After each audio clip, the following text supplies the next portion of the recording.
Let's go live on another bicycle live stream on Saturday, the 4th of April at 7:15 a.m. I'd like to tell you how many kilometres I've ridden, but Strava's misbehaving, so it's about 30, I think. And been down the southern end of the coast. Amazing how quiet it is this morning. It's actually good to see that people are actually staying home. The businesses are closed as they should be in these current circumstances, and people are doing the right thing. Anyway, this morning I want to talk about shape-shifting alien lizard people that dwell underground.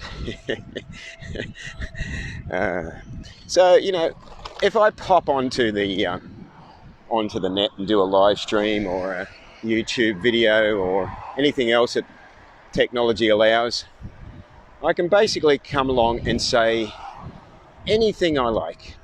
And I'm not held accountable, basically. So I might completely shatter my credibility, or I might actually get other people that believe the same shit that I'm saying.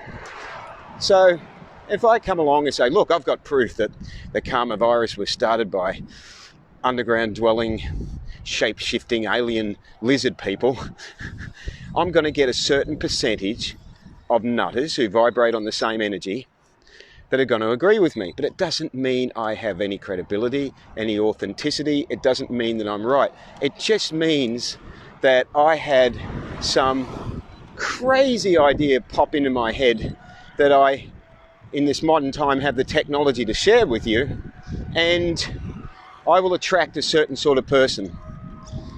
So, good morning, Helen. Thank you for watching. So I'm deliberately doing this live stream to not only show you the absurdity of all the shit that's popping up at the moment, but also to investigate it a little bit further. So when you consider that the majority of the people in the world have minds that have been affected by alcohol, cigarettes, drugs, prescription medication, animal products, conditioned by social convention and media and so forth, and the culture that they're in, when you consider that for the majority of people in the world, this is the actual condition that they're in. They do not have anything even closely approaching a clear mind. Most people in the world do not follow a spiritual practice, sadly. Most people's spiritual practice is just following what their mind says and does. And in fact, most people in the world are so ingrained in following the dictates of their mind that they don't even know that they're following their mind. They think this is normal because everyone else around them, this is how they live their life. It's when you step out of the matrix, at whatever point you step out of it at, and at whatever level that you step out of it at, you start to see the matrix that you were stuck in. You start to see how clouded and deluded your mind was. You start to understand why it is so easy for someone with an unclear mind to just just come up with absolute craziness. And the only thing worse than coming up with craziness was in the old days. People used to come up with crazy ideas, and not too many people would hear about their crazy ideas because the technology wasn't there to share it with other people. Maybe they'd have some friends or neighbours or workmates that they'd expose their crazy ideas to, and you'd sort of have to tolerate. It's like, Bob, he's a bit of a nutter, Well, nowadays Bob is still a bit of a nutter, but he's a nutter with his own YouTube channel that does live streams. And people that also have equally clouded minds, such as Bob's, are following him and thinking, oh yeah, Bob's on the right track. I mean, it makes sense energetically. If you're vibrating very lowly, on a low level energetically, then you're going to only pick up on things at a certain level. So it'll make sense to some people, this nuttiness. Matt, thank you for watching.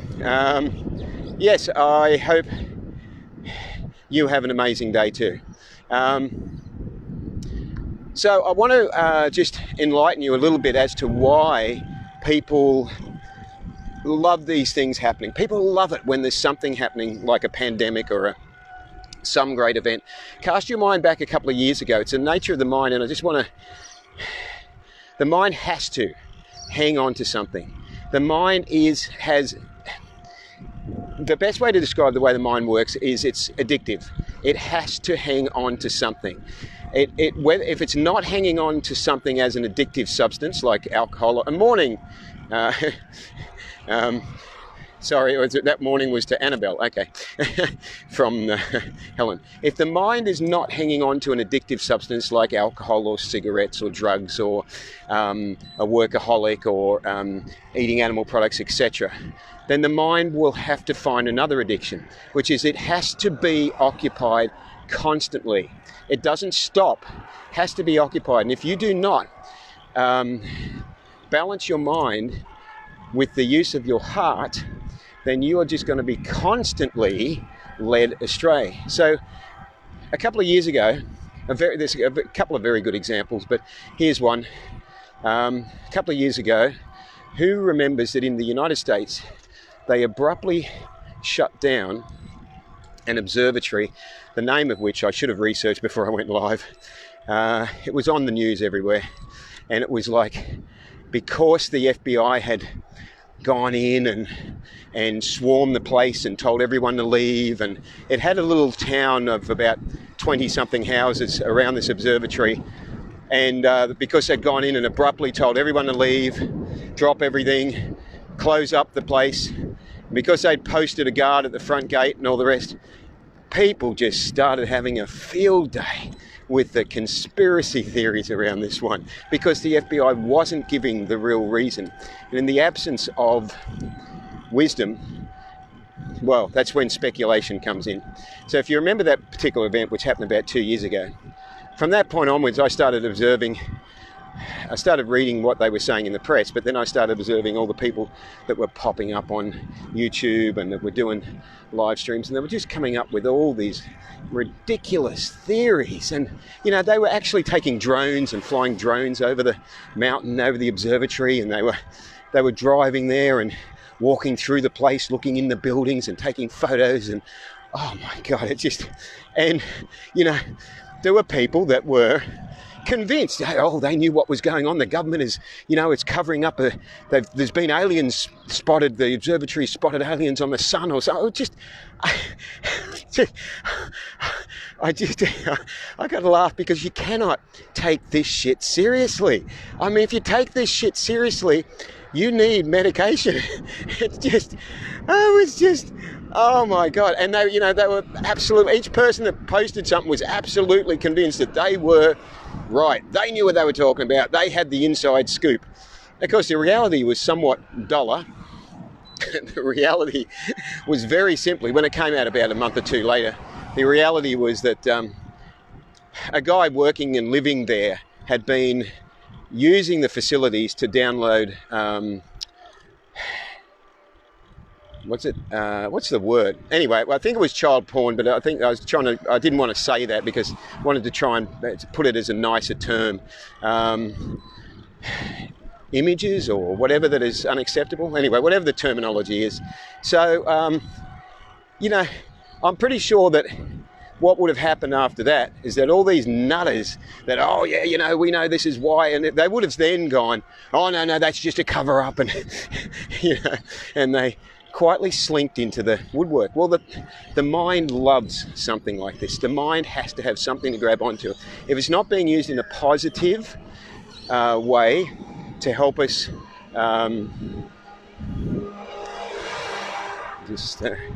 right, traffic. If it's not being used in a positive way, in service to others, in helping humanity, then the mind will just turn within and just do this crazy speculative thing. And one day it'll be saying this, the next day it'll be saying something else, the next day it'll be saying something else. The only constant is that the mind is constantly switched on, constantly going off on different tangents, and it loves it.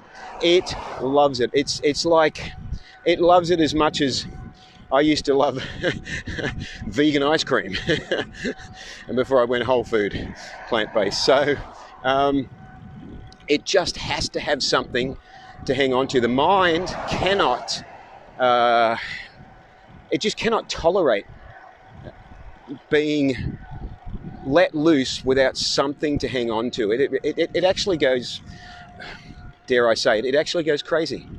So this is the reality of it. So what you will see is you'll see people, especially conspiracy theorists, who are constantly looking for the next thing that they can fall into, the next illusion that they can concentrate all their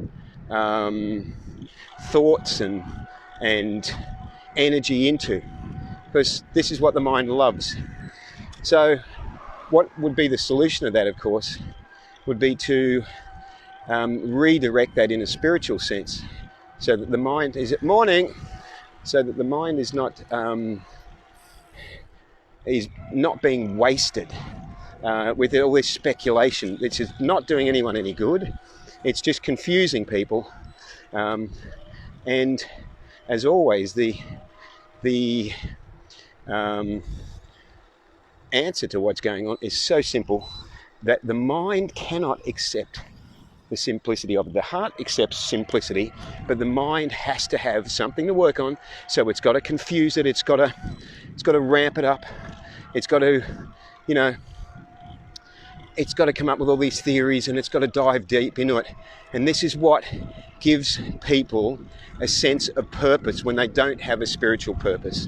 Their sense of purpose becomes all this next conspiracy theory or this next, whatever the addictive mind locks onto, that becomes their sense of purpose. So it doesn't make it right, it doesn't make it credible. As always, the solution is to go back to a meditative state, to train your mind, to bring it into a degree of control, because if you don't control your mind, it controls you. And you do that by coming back through breathing and heart centering, coming back into a meditative state to help bring the mind back into a degree of control, so that it then becomes a tool that we are using. It's a bit like letting a child loose with thousands of dollars, and wow, the child's like, oh my God, maybe it's a teenager, and they just go crazy and they just go and buy things, and that, there's the lack of self-control there. So this is how you've got to think of the mind. The mind is the reservoir for the false ego, and the false ego is a spoiled brat. It's selfish. It's always wanting more.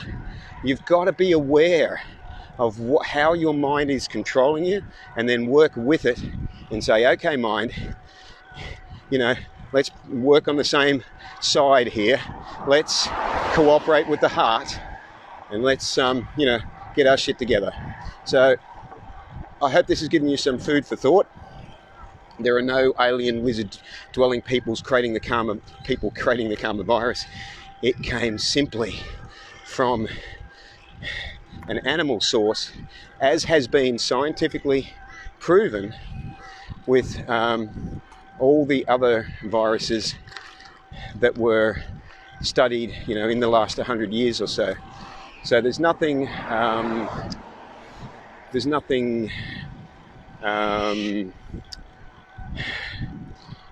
no great conspiracy behind it or anything. The world is doing what it can. Leaders are doing what they can to handle the situation. And, we're seeing some really poor leadership sometimes, and some better leadership when they get more information. And, so remember, the solution is always so simple that the mind tends to overlook it and go, oh, no, that can't be the answer. No.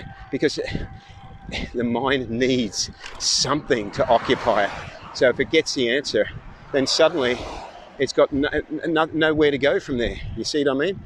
It's like it's got the answer. It's like, what do I do now? You see? So, okay, that's enough. Live vegan and save lives. Have a great day. Speak to you soon. Ahimsa.